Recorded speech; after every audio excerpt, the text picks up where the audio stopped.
오늘 슈퍼포도나무 두 번째 시간입니다.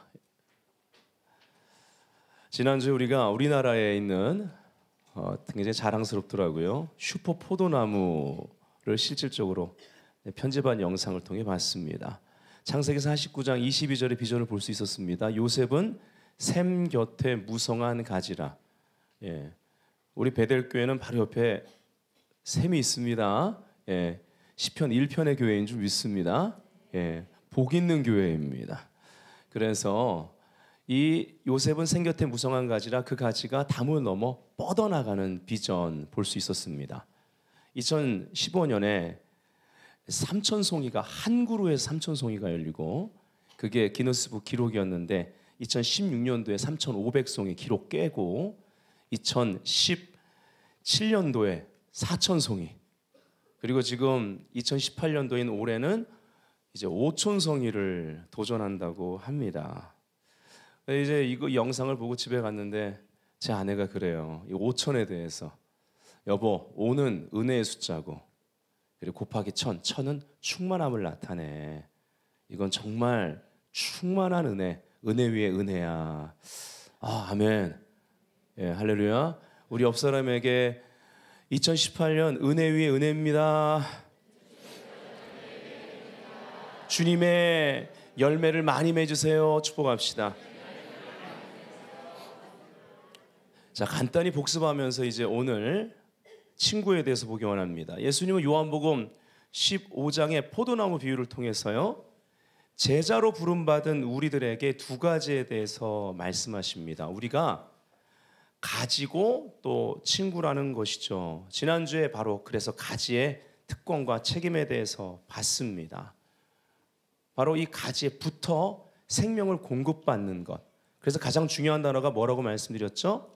거하다.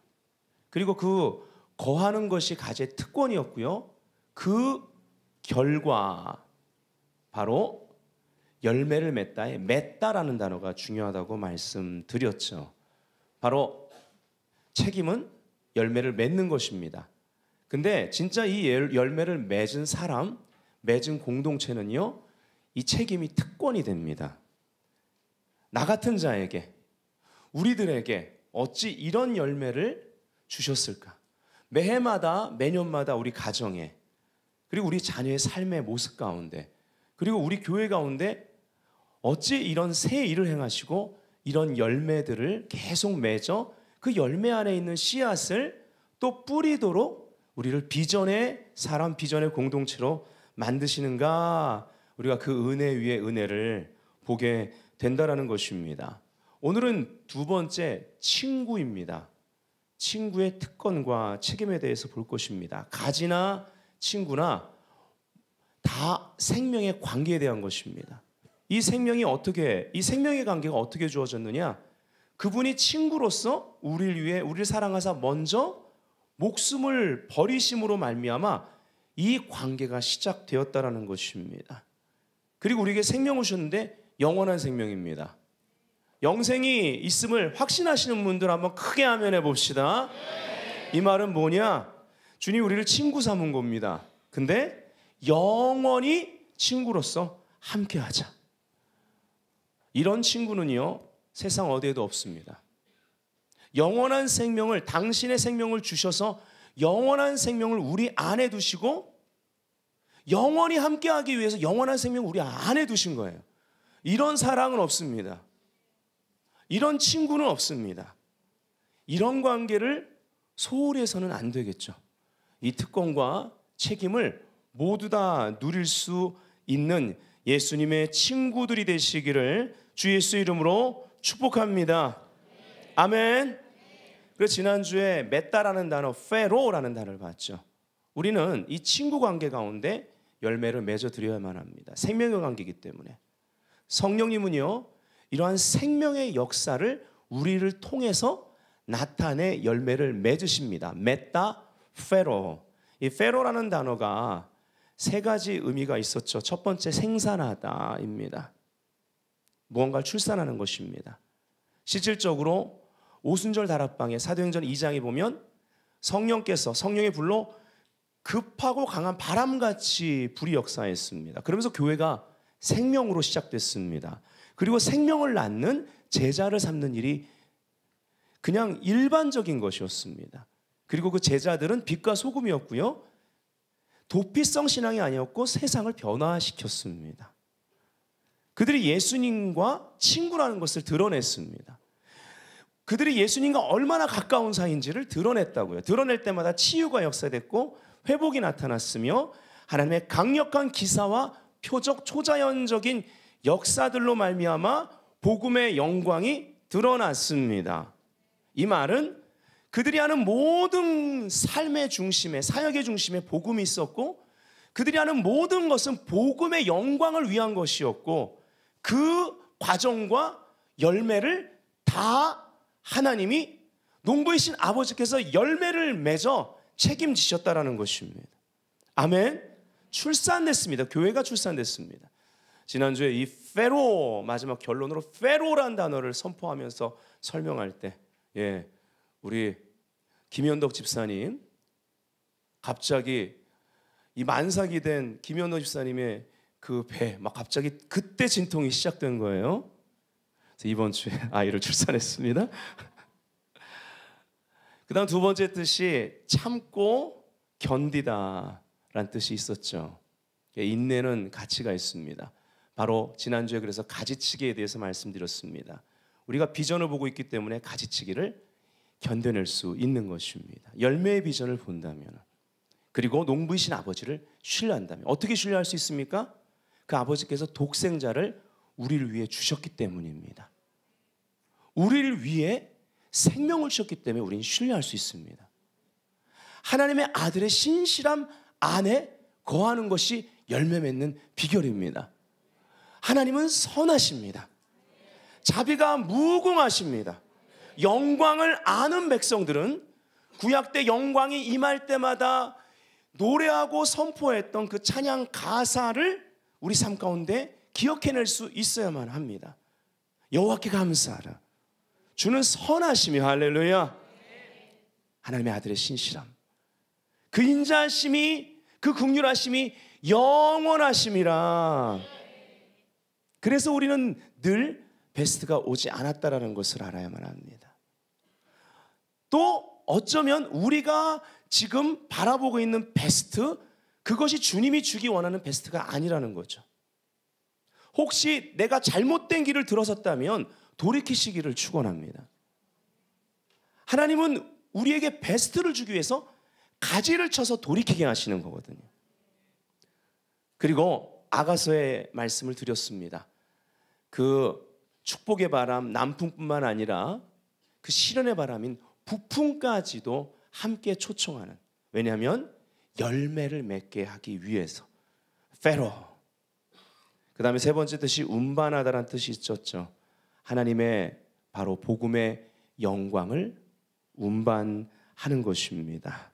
이것이 바로 가지의 책임이면서 친구로서 이 땅에 영원한 생명을 가지고 부름받은 우리들의 삶의 가치 그리고 목적이 되어야 될 줄 믿습니다. 세상 사람들이 추구하는 복과 그래서 우리가 추구하는 복은 다릅니다.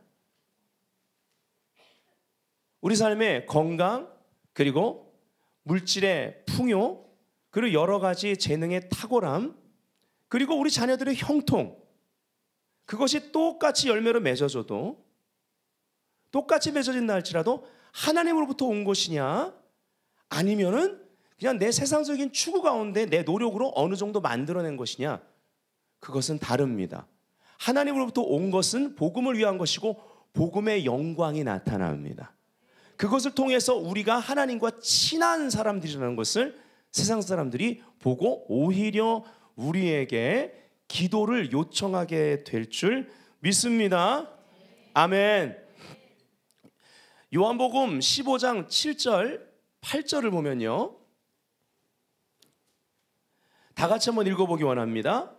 시작. 너희가 내 안에 거하고 내 말이 너희 안에 거하면 무엇이든지 원하는 대로 구하라. 그리하면 이루리라. 너희가 열매를 많이 맺으면 내 아버지께서 영광을 받으실 것이요 너희는 내 제자가 되리라. 아멘. 이렇게 제자에 대해서 열매 맺는 것과 제자에 대해서 얘기하시고 나서 이어서 친구라고 부르시면서 신적 우정에 대해서 말씀을 하십니다.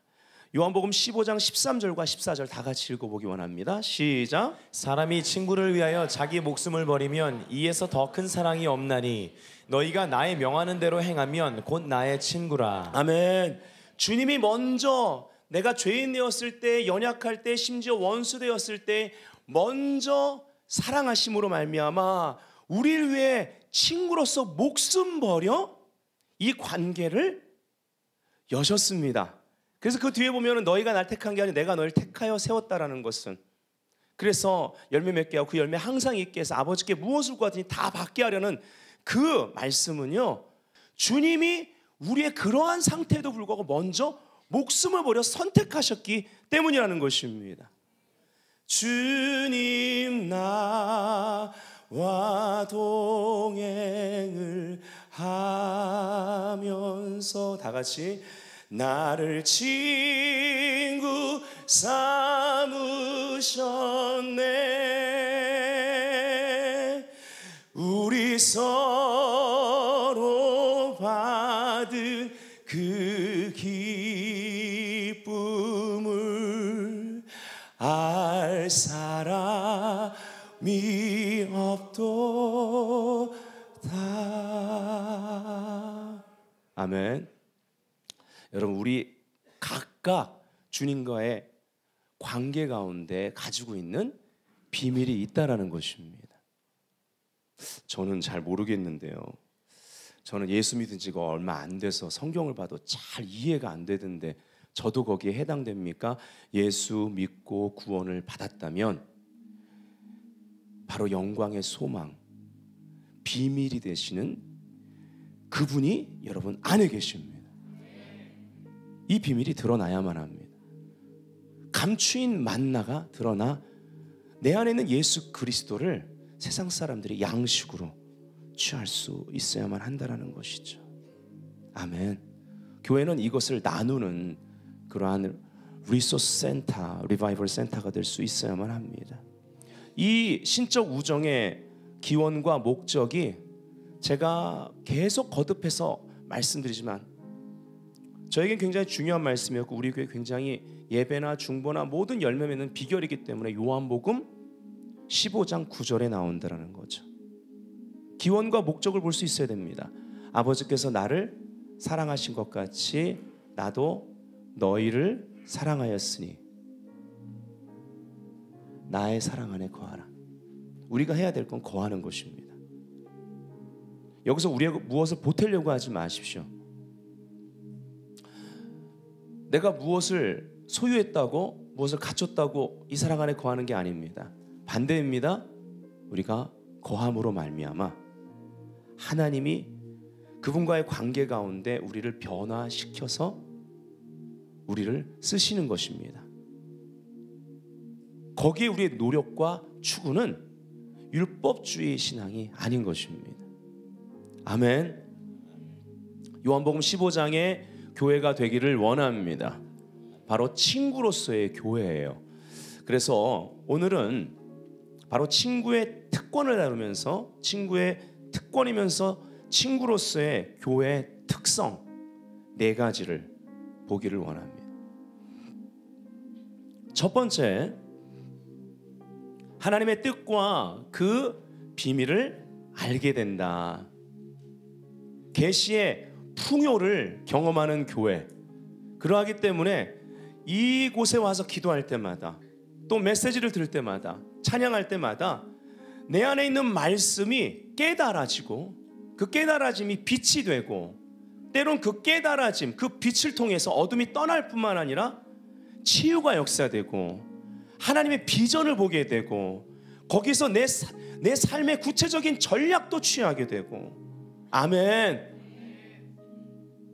이러한 교회가 바로 친구로서의 친밀함이 넘치는 교회. 그래서 하나님의 뜻을 발견하고 순종이 쉬워지고 그렇기 때문에 여러분 순종하려고 하는 마음이 있을 때 하나님이 음성을 주는 겁니다. 원리는 단순합니다. 그래서 그 비밀을 아는 교회를 말하는 거죠. 요한복음 15장 15절 15 우리 다 같이 한번 읽어보기 원합니다. 시작. 이제부터는 너희를 종이라 하지 아니하리니 종은 주인이 하는 것을 알지 못함이라. 너희를 친구라 하였노니 내가 내 아버지께 들은 것을 다 너희에게 알게 하였음이니라. 아멘. 내가 내 아버지께 들은 것을 다 너에게 알게 하였음이라. 뭘 알아요? 뭐 말해도 이해도 못하고 사고나 치고 엉뚱한 행동하고. 이 말씀 듣고 좀 있으면은 예수님 팔아넘길 텐데, 부인할 텐데 뭘 알아요? 비밀은 신뢰할 만한 사람한테 알려주는 거잖아요. 이것이 하나님의 아들의 신실하심에 이 깊고 오묘한, 사람의 이해로는 이해할 수 없는 비밀입니다. 무슨 말입니까? 내 생명을 줘서 내가 너희들 안에 거하겠다 이거예요. 여기서 말한 친구의 친밀함은 바로 이런 것입니다. 그래서 이것은 개개인들에게 주님과의 관계 가운데 개개인들의 비밀입니다. 남편과 아내가 다 다른 거예요. 저와 여러분이 다른 것입니다. 서로가 다 이 비밀이 다른 것입니다. 근데 이 모든 비밀이 예수 그리스도에 대한 계시이기 때문에 그분의 생명 안에서 유기적으로 하나를 이루어서 열방 가운데 드러나는 것, 이것이 그리스도의 몸된 교회의 신비라는 것이죠. 아멘. 바울은 골로새 1장 26절부터 27절에 이 비밀에 대해서 얘기하는데 제가 좀 읽어드리겠습니다. 표준어 세번역으로 읽어드릴게요. 이 비밀은 영원 전부터 모든 세대에게 감추어져 있었는데 지금은 그의 성도들에게 드러났습니다. 할렐루야. 하나님께서는 이방 사람 가운데 나타난 이 비밀의 영광이 얼마나 풍성한가를 성도들에게 알게 하려고 하셨습니다. 알아야 됩니다. 이 비밀은 여러분 가운데 계신 그리스도요 곧 영광의 소망입니다. 이 비밀이 있다면 우린 소망이 있습니다. 이것은 산 소망이라고 성경에서 말합니다. 살아있습니다. 꿈틀꿈틀. 어려운 일 만나면 더 살아있음이 내 안에서 증거가 됩니다. 그런 사람은요, 이해가 안 될 정도로 모든 상황에서 잠깐 두려워하고 눌릴 수 있지만 또 소망합니다. 그래서 사람들이 묻죠. 너 어떻게 그렇게 그런 소망을 가질 수 있니? 소망에 관한 이유를 묻거든 복음을 증거하라고 말합니다. 즉 내 안에 있는 비밀을 말할 때가 된 것입니다. 나한테 비밀이 있는데 말이야, 나랑 친한 분이 있어. 그분 때문이야. 그분이 내 안에 살아계셔. 나한테는 이게 실제거든. 그래서 이 땅 가운데 일어나는 너희들이 실제라고 보는 그 무엇의 위협과 어려움과 우겨쌈과 두려움을 주는 일 가운데에도 오히려 더 크고 더 신실한 내 안에 있는 그분의 실제가 드러나는 거야. 이것을 여러 가지 그 삶의 사건과 상황을 따라 우리가 복음과 함께 드러낼 수 있다라는 것입니다. 아멘. 자, 친구 관계에 대해서 좀 말씀드리죠. 친구 관계는요, 비밀을 나누는 관계입니다. 친구 관계라는 것은 아주 인격적인 관계를 말하죠. 그리고 누구보다 친밀한 관계를 나타낼 때 씁니다. 여기 인격적이다라는 말은 뭘까요? 그립고 느끼고 싶고 자꾸 만나고 싶고 어려울 때 제일 먼저 찾아가게 되고 만나면 대화하며 더 알아가고 싶고 슬프고 답답할 때 앞에 가서 울고 싶고. 그래서 우리가 그리스도 안에서 때론 고독과 침묵을 사랑하는 법을 배울 수 있어야만 하는 것입니다. 창세기 18장 17절 우리 다 같이 한번 읽어볼까요? 시작. 여호와께서 가라사대 나의 하려는 것을 아브라함에게 숨기겠느냐? 내가 하려는 것을 아브라함에게 숨기겠느냐? 나는 누군가에게 이 땅에서 일어나는 일, 내가 하고자 하는 역사 가운데 행하고자 하는 그 새 일을 누군가에게 먼저 말하고, 그가 중보자가 되겠죠. 그렇죠? 그가 하나님과의 친밀한 관계 가운데 있으니까 하나님 먼저 말하기 때문에 그 사람은 새 일의 통로가 되겠죠. 이따가 네 번째 이런 사람을 포러너, 선두주자라고 얘기합니다. 세례 요한과 같이 앞서가면서 주의 길을 예비하는 자. 세례 요한은 초림을 예비했고 우리는 재림을 예비하는 자들입니다. 이 놀라운 특권입니다. 예, 이 특권을 제대로 알면 책임을 감당하는 것 그다지 무겁지 않습니다. 너에게 명하는 나의 계명은 무거운 것이 아니다 라고 말했죠. 아멘. 여러분, 친구 관계가 되면요, 하나님의 음성을 듣고 순종하는 것이 그다지 무거운 계명이 아니라는 것입니다. 그러하기에 친구로서의 교회가 되어야만 합니다. 그러하기에 우리는 지금 하나님과의 관계 가운데 주님과 내 사이가 정말 친구 관계인가? 예수님은 우리를 생명을 줘 친구 먹으셨습니다. 그럼 우리는 거기에 어떻게 반응하고 있는가? 다시 한번 점검하고 돌이킬 수 있어야 합니다. 왜 못해요? 그분 선하십니다. 인자하심이 영원하십니다. 왜 못해요? 내가 뭐해서 친구가 된 게 아닌데, 내가 자격이 없을 때 친구 먹으셨는데 왜 못해요? 우리 안에 그 생명이 있잖아요. 다시 친구 관계로 친밀함을 회복하시기를 주 예수님의 이름으로 축복합니다. 아멘. 먼저 아브라함에게 말하고 나는 그 일을 했다라는 것이죠. 이게 믿음의 여정입니다. 믿음의 비밀입니다. 우리는 믿음의 그런 아브라함의 계보를 따라 신앙을 살고 신앙을 전수하는 그러한 부르심이 있습니다. 야고보서 2장 23절에 보니까 그래서 하나님의 벗 친구 아브라함이라고 말하고 있습니다. 이러한 친구 관계의 신적 우정의 가치를 아는 사람들, 인생 가운데 경험한 사람들은요, 더 중요시 여기고 더 많은 포션을 그 친구와의 관계를 위해서 대화할 수 있는 공간, 시간, 바로 은밀한 장소를 구별한다라는 것입니다. 이건 자연스러운 거죠. 최우선으로 여기는 것을 항상 우선으로 떼어두는 것은 자연스러운 것입니다. 바로 정상적인 그리스도인의 삶이죠. 친구에 대해서 그 다음 말씀드릴 것은, 그렇기 때문에 친구는 골방에서 만들어진다라는 것입니다. 옆 사람에게 너무 중요하기 때문에 한번 말할게요. 친구는 골방에서 만들어집니다. 마태복음 6장 6절 66 우리 다 같이 한번 읽어볼까요? 시작. 너는 기도할 때에 내 골방에 들어가 문을 닫고 은밀한 중에 계신 아버지께 기도하라. 은밀한 중에 보시는 내 아버지께서 갚으시리라. 예, 여기 중요한 단어들이 있는데 특별히 은밀한 중에 계신 아버지라는 단어가 두 번이나 나옵니다.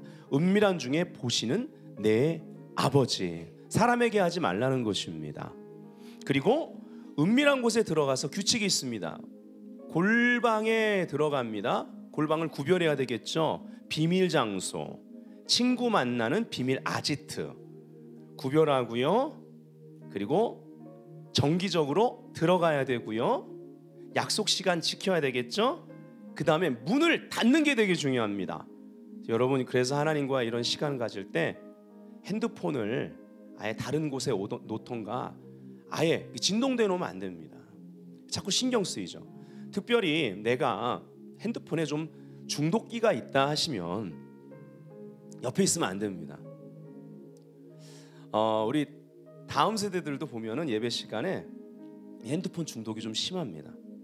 그럼 제가 이렇게 대학부 같은 경우도 우리 지체들이 되게 신실한데 몇 아이들이 이 핸드폰 중독 증상이 좀 있습니다. 그래서 저희는 요즘 애들 핸드폰에 말씀 찾아서 보잖아요. 근데 요즘 핸드폰 자체를 예배 시간에 아예 꺼내지 않게 합니다. 이게 중독 증세가 있는 친구는요, 그 핸드폰을 꺼놔도 만지작만지작합니다. 그리고 그걸 계속 보고 있어요. 설교가 아니라요. 뭐 어찌할 바를 모릅니다. 네. 그래서 이럴 때는 핸드폰 두고 아니면 진짜 완전 무금으로 놓으시던가 이렇게 하는 게 좋습니다. 뭐 핸드폰을 사용해야 될 일이 뭐 거기로 말씀을 보시든 어떤 뭐가 있다면, 가급적이면 뭐 작은 거라도 저는 이 성경책을 가지고 다니는 게, 쪽복음이라도 가지고 다니는 게 참 은혜롭다고 생각합니다. 아직도 우리는 성경책을 좀 책으로 가지고 다니는 게 좋지 않을까요? 저도 어쩔 때는 우리 뭐 외부 강사들 왔을 때 이렇게 뭐 아이패드나 핸드폰에 성경 찾기도 하지만 할 수만 있으면 성경책이 좋지 않을까 싶습니다. 어쨌든 간에 그래서 문을 닫는 것 여러 가지 방법이 있습니다. 뭐 그 문 앞에다가 어떤 저기가 있다면 그 문 앞에다 써붙이든지, 가족도 그때는 출입 금지, 그 절대 그 시간에는 건들지 않도록 하는 거죠. 하나님은 어디에나 계시는 무소부재하신 하나님입니다. 그러나 여기서 말하는 것은 하나님 아버지의 친밀함을 경험하려면, 그분이 농부신데요, 열매 맺게 하신 농부신데 열매가 그분께 달려있다라는 것입니다. 여러분 너무 중요하죠. 열매가 그분께 달려 있습니다. 믿으시면 아멘. 근데 그분과의 친밀함, 열매를 맺게 하는 친밀함을 원하신다면 또 다른 집중력과 추구가 필요하다라는 것. 그렇기 때문에 골방을 구별하고 찾아가야만 하는 것입니다. 모든 분주함에서 세상적인 것을 차단해야만 집중할 수가 있게 되는 것이죠. 아멘. 여러분 자녀들 보면은 이렇게 친구랑 대화할 때, 대부분 친구랑 대화할 때 사춘기 때는 거의 문 닫고 들어가서 대화합니다. 별 대화 아니더라도. 근데 그게 친구 간의 비밀을 나누는 별 대화일 경우에는 반드시 통화하다가도 방에 들어가서 문을 닫고 뭐 이렇게 대화를 해요. 그때는 좀 그런 시간 줘야 되잖아요. 그 나이 때는요, 사춘기 때는 이게 친구와 비밀을 나누는 것 굉장히 그게 안 좋은 내용일 때는 문제가 되겠지만, 비밀을 나누는 것이 그 나이 때 성장기에 꼭 필요한 것입니다. 크리스찬도 성장할 때 물론 이런 영적 사춘기를 통과할 수 있지만, 좋은 의미에서는 주님과 이러한 친밀한 가운데 비밀을 나누는 시간이 성장에 있어 꼭 필요하다는 것입니다. 이 시기를 통과해야만 하는 것이죠. 저에게 최고의 친구는요, 하나밖에 없는 친구가 있습니다. 누군지 아세요?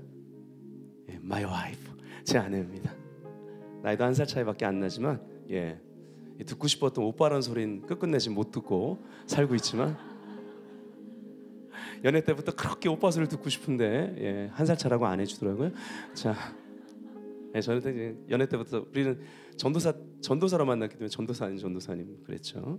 근데 친구입니다. 친구. 둘도 없는 친구입니다. 근데도요, 지금도 서로 계속 알아가는 데 있어서 재밌어요. 근데 우리가 부부인데도 친구가 될 수 있었던 이유는 나이 차가 아닙니다. 우리 안에 계신 친구 되신 예수 그리스도 때문입니다. 아직도요, 지금은 좀 달라졌는데 초기 때는 서로 말씀을 읽다가 깨달아지는 말씀이 있으면 서로 나누는데요, 약간 이제 경쟁 심리가 있었습니다. 우리 집사람 보는 게 저는 있었어요. 야, 저런 걸 깨닫냐? 그럼 나도 좀 깨달은 거 또 나누고, 기도하고 받은 거 나누고, 이런 선한 경쟁심이 있었습니다. 요즘은 좀 다릅니다. 요즘은요, 받은 것을 공유하는 기쁨이 있습니다. 야, 어떻게 그 구절에서 그런 걸 깨달았냐? 나는 그 구절에서 이 부분을 깨달았는데. 그래가지고 이런 것들이 이제 퍼즐로 맞춰지는, 이 퍼즐 맞추는 재미가 요즘은 있습니다. 여러분에게 드리고자 하는 말씀은, 부부관계 또 부모와 자녀관계, 이런 퍼즐을 맞추는 하나님의 비밀을 알아가는 놀라운 삶입니다. 경건 생활의 비밀을 나 개인이, 그렇지만 이것이 그 비밀을 아는 자들을 통해서 서로 퍼즐처럼 공유하고 맞춰지는 관계. 그래서 우리의 모든 관계 가운데는요, 우리 가운데 계신 예수 그리스도 그 비밀로 말미암아 이런 영적 공유가 있으면서 풍성한 하나님의 임재가 우리 가운데 드러납니다. 이 기쁨이요 얼마나 좋은지 모릅니다. 성도 간에도 셀 안에서도 나눔 가운데 이러한 기쁨이 있어야 될 줄 믿습니다. 자, 여기에 골방이란 단어가요 헬라어로 타메이온입니다. PPT에 써있죠? 타메이온. 두 가지 뜻이 있는데요, 하나는 보물창고입니다. 그리고 하나는 곡식창고입니다. 보물창고, 예, 소중하죠? 가치 있죠? 지킬 것입니다. 그리고 자꾸 가서 들여다보고 싶습니다. 이게 골방입니다. 바로 너희 보물이 있는 곳에 너희 마음이 있다라고 이 구절 뒤에 말씀하시거든요. 즉 우리의 가치가 있는 것, 가치가 있는 곳, 우리가 가치 있게 여기는 것. 그러면 주님과의 관계를 우리가 얼마나 가치 있게 여기는가, 이것이 바로 친구 관계의 비밀인 것입니다. 곡식창고, 곡식은요 많은 수고를 통해서 심고 거둡니다. 많은 수고, 많은 시간 심고 거둔 것을 모아두는 것이 곡식창고입니다. 이 골방이라는 의미 안에 이런 놀라운 의미가 있습니다. 옆 사람에게 말합시다. 친밀함은 시간과 노력을 투자해야 합니다. 아멘. 자꾸 마음 가는 것이 무엇입니까? 그게 내가 가치 있게 여기는 것입니다. 스포츠, 뭐 게임, 그리고 어떤 뭐 여러 가지 취미 활동, 그리고 어떤 사람에겐 하고 있는 일, 그리고 무언가를 연구하는 것, 또 자주 만나는 사람. 이 어떤 사람이냐가 문제인데요. 자주 만나는 사람, 그 사람들은요 공통적으로 그 사람들이 좋아하는 가치 있게 여기는 그 무엇이 그 중심에 있기 때문에 모이는 것입니다. 그게 무엇입니까? 어떤 사람들하고 자주 만나십니까? 우리는 세상 사람들과 교제해야 합니다. 그래야 복음도 전할 수 있고 이 세상에서 살아나갈 수 있습니다. 그러나 그들에게 우리가 영향받는 것이, 우리가 그들에게 영향을 주려면 우리는 또 다른 모임이 있어야만 합니다. 우리의 가치이신 예수 그리스도 친구를 중심으로 모인 그 친구들 모임이 있어야만 한다라는 것이죠. 우리는 오늘 그래서 우리 삶 가운데 우리가 마음 가는 것, 즉 우리는 하루에 얼만큼 성경을 읽고 싶어 하는가, 읽고 있는가, 절대 여러분에게 어떤 정죄하기 위해서 말하는 것이 아닙니다. 주님이 오늘 친구 관계로 우리를 초청하고 있기 때문에 그런 것입니다.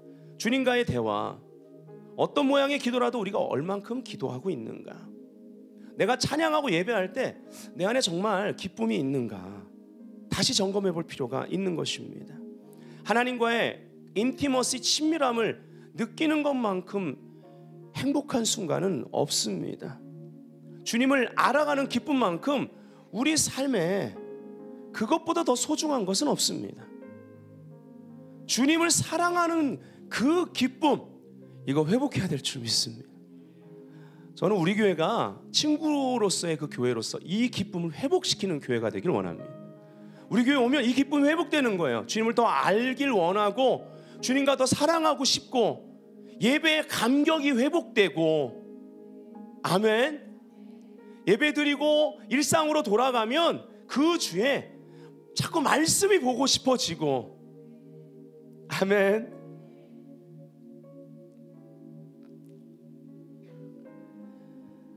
반대로 종교적인 그 삶은, 종교 시스템은 친밀함의 적입니다. 오늘 본문에서 얘기한 것처럼 종은 주인의 하는 것을 알지 못함이라 했는데, 바로 친구가 아니라 종으로서 두려움 가운데 신앙생활하게 만드는 것입니다.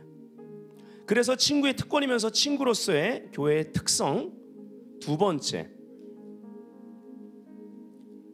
하나님과의 친밀함을 누리며 산다입니다. 그리스도를 위해 무엇을 하느냐 중요한데요, 그것보다 더 중요한 것이 있습니다. 그리스도와 함께 하고 있느냐. 아멘. 굉장히 중요합니다. 그리스도를 위해 하는 것도 굉장히 잘하고 있는 것인데, 더 중요한 건 그리스도와 함께 하는 것입니다. 그래서 친밀함의 회복이 필요합니다. 제가 두 사람의 예를 좀 드리기 원합니다. 첫 번째, 요나입니다. 구약의 선지자 요나. 요나는요, 여러분 잘 아시는 대로 유초동부 때부터 이야기를 들었습니다. 하나님이 니느웨는요 바로 이 이스라엘 백성을 엄청나게 핍박했던 백성입니다. 그리고 잔인하게 죽였습니다. 공격했고요. 그래서 관계가 아주 안 좋습니다. 그래서 니느웨로 가라고 했을 때 이 선민 사상과 그 민족적인 쓴뿌리가 아직 그 상처가 있었는지 요나가 다른 곳으로 방향을 틉니다.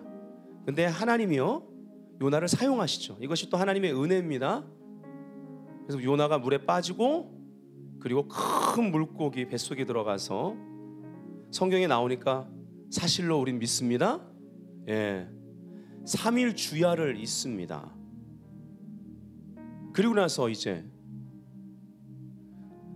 물고기가 뱉었는데 어디예요? 목적지로 갑니다. 자, 우리 옆사람에게 어렵게 살지 맙시다. 물고기 뱃속까지 들어가지 마시고 그냥 순순히 가세요. 그냥 내 생각을 좀 내려놓으면 되는데, 내 역사관을 좀 내려놓으면 되는데, 내가 가지고 있는 관점을 좀 내려놓으면 되는 거예요. 그래가지고 니느웨에 뱉어놓습니다. 이 물고기가 더 현명한 거죠. 그리고 나서는 이제 하는 수 없이 순종하죠. 그 하는 수 없이가 어떤 겁니까? 빠른 걸음으로도 3일 내내 돌아야 될 니느웨 성읍을요 하루 만에 돕니다. 어떻게 돌았는지 아시겠죠? 하루 만에. 그냥 뭐 구석구석 안 가는 거죠. 그냥 큰 길만 갔던 것 같습니다. 그래서 하루 만에 돌면서 40일 뒤면은 이 성읍이 멸망한다, 하나님이 심판한다 외칩니다. 자, 하는 수 없이 3일 길을 마지못해 하루 만에, 그러나 내용은 얘기한 거죠. 그런데도 금식과 회개의 역사가 일어납니다. 그러니까 굉장한 영권을 가진 사람이 맞아요, 요나가요. 그렇게 해도 역사가 일어나는 거예요. 그냥 설교하기 싫어서 강단에서 한두 마디 던지고 오늘 일찍 마치겠습니다 내려간 거예요. 그리고 목회자는 이제 목양실로 갔는데 막 회개가 터지고 난리가 난 거죠. 그런 케이스입니다. 그리고 나서 요나의 반응을 우리가 봐야만 합니다.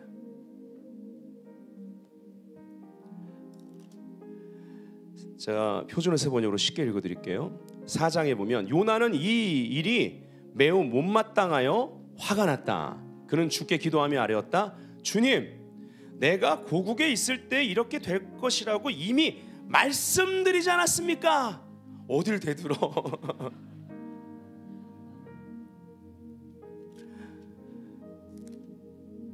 내가 서둘러 다시스로 달아났던 것도 바로 이것 때문입니다. 하나님은 은혜로우시며 자비로우시며 좀처럼 노하지 않으시며 사랑이 한없는 분이셔서 알 건 다 알아요.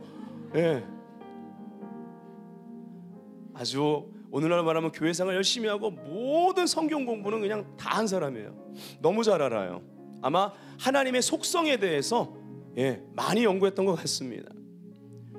내리시려던 재앙마저 거두실 것임을 내가 알고 있었기 때문입니다. 그 속성대로 하실 거에 대해서 이거에 대한 확신도 있었습니다. 그래서 도망갔던 겁니다. 뒤에 결국 여러분 박농쿨 사건 나오잖아요. 이 성읍에 있는 이 영혼들을 내가 어찌 멸하기를 원했겠느냐, 그 얘기입니다. 그건 내 본심이 아니라는 것입니다. 그리고 나서 주님의 마음을 꺼내시고 나서 요나의 반응이 없이 그냥 끝납니다. 이 요나서는 이것이 특징입니다. 그 뒤에 아무 말이 없어요. 그냥 그걸로 끝납니다. 요나는요 사역에 성공한 사람입니다. 대추수를 거뒀습니다. 도시에 부흥을 일으켰습니다. 예. 그럼에도 불구하고 하나님의 마음을 아는 데는 실패했습니다. 오늘날 많은 역사가 일어날 수 있지만 하나님의 마음을 아는 데 실패할 수 있는 교회 그리고 사역자는 많다라는 것입니다. 친구가 돼야만 합니다. 아멘. 자, 이제 아브라함 이야기를 좀 보기로 합니다. 창세기 18장인데요. 창세기 18장 보면 이제 천사들의 방문을 받고 대접합니다. 그리고 나서 16절에 가니까요, 이제 소돔과 고모라 심판하러 가죠. 그 사람들이 떠나려고 일어나서 소돔이 내려다 보이는 데로 갔다. 아브라함은 그들을 바래다 주려고 함께 얼마쯤 걸었다. 그때에 주께서 말씀하셨다. 내가 앞으로 하려는 일을 어찌 아브라함에게 숨기랴. 여기서 나오는 것입니다. 자, 그리고 나서는 이제 22절에 가면요, 이제 그 심판의 내용을 얘기하시고 나서 그 주님이 명하신 대로 심판하려고 천사들은, 아브라함과 함께 있던 천사들이 떠납니다. 그 사람들은 거기에서 떠나서 소돔으로 갔으나, 여러분 우리 옛날에 보면요 구경하기 별로 없었잖아요. 이 소방차 소리 들리고 불났다고 그러면 다 몰려갔습니다. 저 어렸을 때 그랬어요. 어머 어떡해 어떡해 막 그러면서도 그 불구경 재밌어 했잖아요. 네. 그리고 막 지금 천사가 방문했고요, 막 천사가 지금 한 도시에 하나님의 명령을 이행하러 갑니다. 막 이런 천사적인 사역. 거기로 가지 않았습니다. 기사 표적 따라간 것이 아닙니다. 여기 보면요, 그들은 글로 갔으나 아브라함은 주 앞에 그대로 서 있었다. 하나님의 임재 앞에 서 있습니다. 그 사건 혹은 오늘날로 말하면 어떤 사역이 아니라, 그것이 아무리 엄청난 것이라 할지라도 그걸 말씀하신 그분의 임재 앞에 서 있는 것, 이것이 친구입니다. 아브라함이 그 다음 23절이요, 표준어에서 보니까 아브라함이 주께 가까이 가서 아뢰었다. 자, 그 말씀하신 주님 앞에 있었습니다. 천사들 가는 것 쳐다보지도 않아요. 그 하나님 앞에 있습니다. 그리고 나서는 한 걸음 더 나갑니다.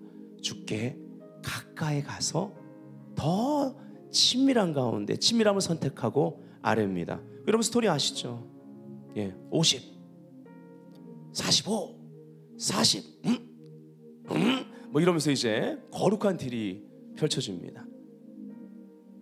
결국 어디까지 갑니까?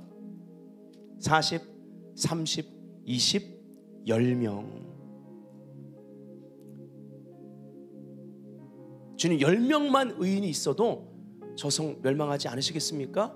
그래, 그렇게 말씀하시는 거죠. 주께서 대답하셨다. 10명을 모아서라도 내가 그 성 멸망하지 않겠다. 근데 그 다음 절을 우리가 봐야 됩니다. 마지막 절이죠. 주께서는 아브라함과 말씀을 마치신 뒤에 곧 가시고 아브라함도 자기가 사는 곳으로 돌아갔다. 너 내 마음 알겠지? 10명까지 하고 나서는 아브라함이, 하나님도 가시고 아브라함도 천사 보러 안 갑니다. 여러분 마지막 때 하나님의 엄청난 이 추수를 위한 천사들이 파송받을 것입니다. 계시록을 보십시오. 천사들이 역사합니다. 천사가 역사한다는 하나님의 하늘의 역사가 그대로 땅에 풀어지는 것입니다. 그러나 여러분 그러한 기사와 표적이나 그것 자체에 초점을 맞춰서는 안 되는 것입니다. 친구는 거기에 초점 맞추지 않습니다. 그런 일이 자연스럽게 일어나겠지만 거기에 초점 맞추지 않습니다. 자기도 집에 갑니다. 너 내 마음 알겠지? 네 주님, 그러셨군요. 알겠습니다. 마음과 마음이 연결됩니다. 말하지 않아도 알아. 무슨 선전이죠? 예. 그냥 아는 거예요. 그걸로 된 겁니다. 하나님 아버지도 이 땅 가운데 유일하게 한 명 아브라함에게 마음을 나눌 수 있었던 거예요. 그게 내 본 의도, 뜻은 아니라는 것이죠. 하루를 천년같이, 천년을 하루같이 참으시는 하나님의 마음을 말할 수 있는 한 사람, 그러한 공동체를 하나님은 찾고 거기에 머물러 친구처럼 지내기를 원하신다라는 것입니다. 아멘. 이러한 공동체가 되기를 원합니다. 이렇게 하나님의 임재 앞에 친밀한 가운데 반응할 줄 알고 또 하나님의 때까지 기다릴 줄 아는 교회가 겸손한 교회, 능하신 손아래 겸손하라, 때가 되면 높이시리라를 매 뉴 시즌마다 경험하는 교회가 됩니다. 열방 가운데 하나님이 새 일을 행하시고 그분의 때가 찬 경륜을 따라 비밀을 드러내실 때, 열방 가운데 행하시는 그 일이 역사될 때, 더 구체적으로 말하면 하나님의 타임 테이블인 이스라엘 가운데 하나님이 무언가 새로운 역사를 행할 때마다 전 세계 가운데 기사에서도 다룰 정도로 뚜렷하게 기독교 역사 가운데 전 세계 가운데 어떠한 사건들이 있었고 일들을 행하셨습니다. 그래서 친구로서의 교회는요, 이스라엘을 지지하고 축복합니다. 성경적으로 이스라엘을 축복합니다. 아멘. 예. 여기서 이스라엘에 대해 더 얘기할 수 있지만 오늘 본론이 그것이 아니기 때문에 여기까지. 예. 그래서 이러한 교회는요, 때를 따라 하나님이 무언가를 드러내십니다. 그때마다 준비시킵니다. 그 때를 위해서 세부대로. 그래서 그러한 시기에 그때에 하나님이 그들을 변화시켜 쓰시는 것입니다. 세 번째, 친구의 특권이면서 친구로서의 교회의 특성, 하나님의 때를 아는 예언적인 교회로 성장한다입니다. 때는요, 성장과 열매에 있어서 아주 중요합니다. 그 밑에 있죠? 친구로서의 교회는 예언적 교회로서 하나님의 때를 따라 열매를 풍성히 맺게 된다. 자, 여기에 역대상 12장 32절 말씀을 좀 보기 원합니다. 우리가 일명 이것을 이사갈 지파의 은사라고 이렇게 표현할 때가 있는데요, 바로 이 구절 때문입니다. 이사갈 지파의 특성을 볼게요. 이사갈은 그가 보상을 가져올 것이다라는 히브리 말입니다. 이 이름의 뜻은 이사갈 자손 중에 시세를 알고, 시세를 안다는 건 때를 이해했다라는 거죠. 분별하고 있다라는 것입니다. 이게 리더십의 특성입니다. 이스라엘이 마땅히 갈 것을 아는 두목 리더들이 200명인데요 저희는 그 모든 형제를 관할했습니다. 리더십을 가지고 이 이사갈 지파의 바로 그 리더들 시세를 알았습니다. 때를 분별했고요, 그 때를 따라 마땅히 행할 것을요 알아 가르쳤습니다. 지도력을 보였습니다. 친구인 교회는 이러한 지도력이 옵니다. 우리가 이 친구로서의 교회, 친구로서 주님과 교제하다 보면 이런 비밀을 알아가면서 하나님의 때에 민감한 사람이 되는데요, 이것은 그냥 어떤 예언적인 은사를 넘어서서 리더십이 되어버립니다. 이것이 리더십이 된 그러한 교회 공동체가 바로 사도적 교회입니다. 왜요? 그때까지 준비돼서 세부대로 준비되고 그때의 그 열매를 맺어드리기 때문에요. 할렐루야. 자, 여기에 이사갈은요 야곱의 9번째 아들입니다. 근데 그 야곱의 아내 중에서 레아에게는 5번째 아들입니다. 9와 5를 봐야 됩니다. 9는 바로 테트, 알파벳 중에 테트가 숫자값이 9입니다. 이 단어의 상형 문자의 그 모양을 보면요, 알파벳 상형 문자 모양은 자궁 모양, 여인이 아이를 품고 있는, 임신하고 있는 모양과 같습니다. 그래서 출산을 의미하죠. 또 9는요 여러 가지 의미가 있지만 성경에 성령의 9가지 열매, 그리고 성령의 9가지 은사, 친구인 교회는 이 9가지 열매와 은사로 충만한 교회인 줄 믿습니다. 친밀하니까요. 아멘. 그리고 친밀하기 때문에 이러한 무언가를 그 시대에 출산해냅니다. 아멘. 그래서 사건이나 어떠한 일들을 향한, 역사를 향한 해석이 다릅니다. 하나님으로부터 깨닫는 것이 다르기 때문에 해석이 다릅니다. 아멘. 하나님 입장에서 보게 됩니다. 하나님이 왜 이런 사건을 허락하셨는지 기도의 출발점 자체가 다릅니다.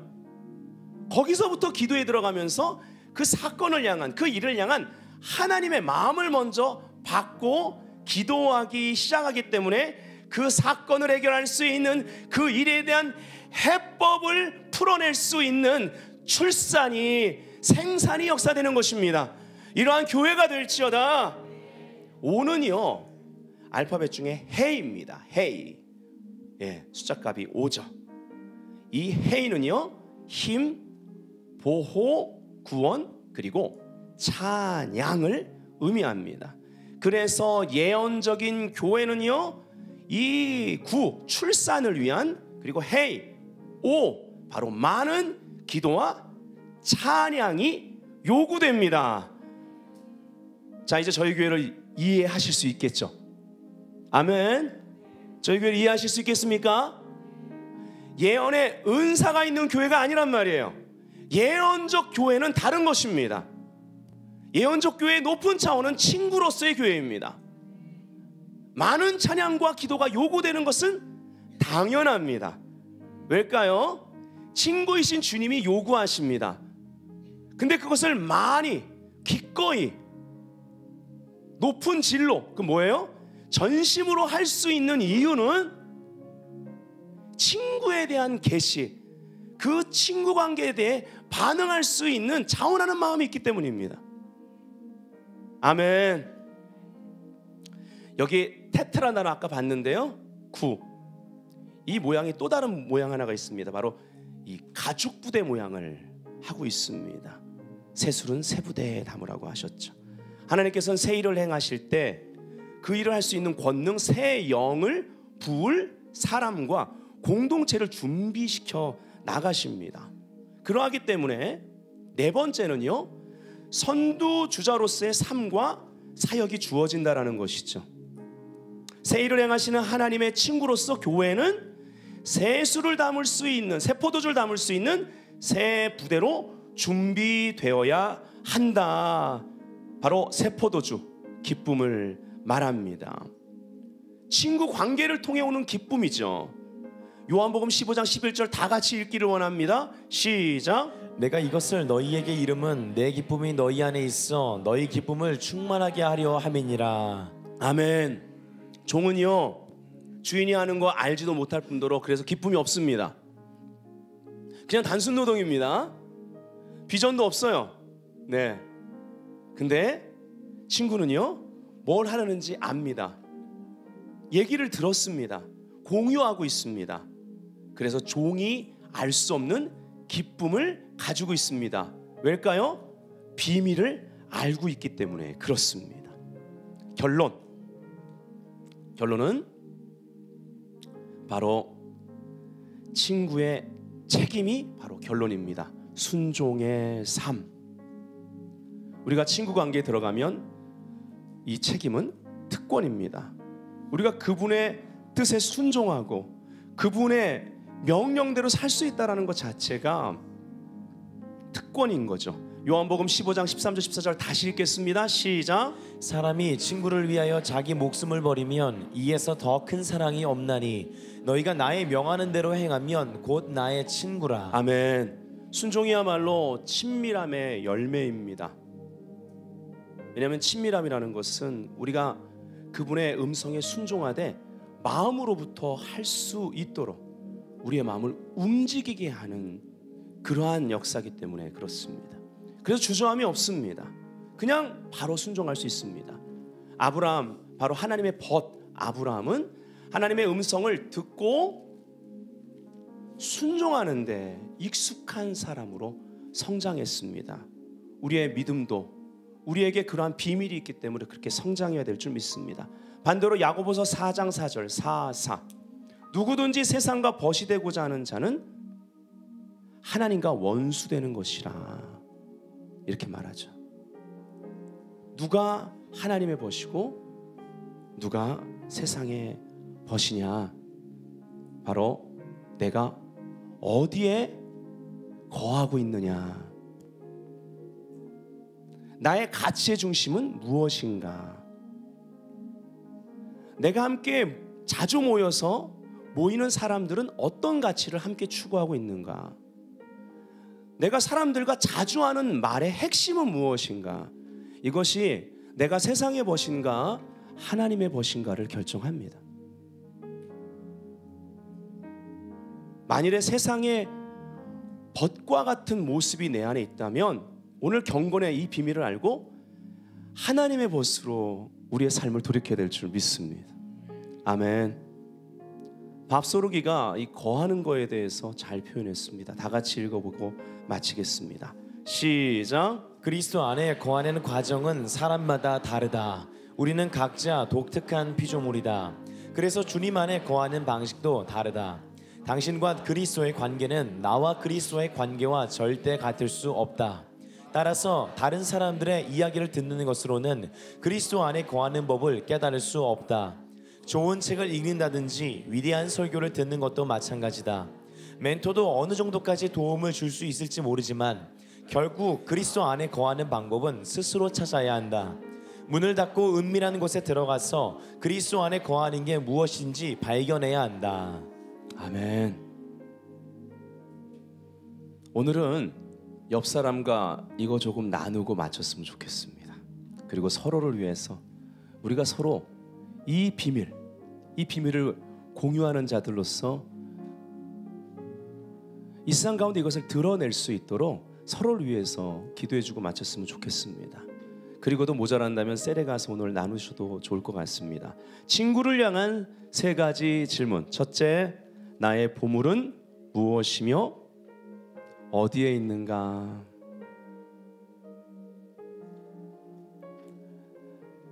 두 번째, 나는 규칙적으로 친구 대신 주님을 만나기 위해 골방에 들어가는가?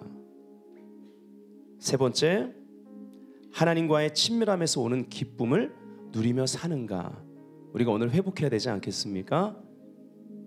아멘. 왜 이렇게 숙연해지셨어요? 할렐루야.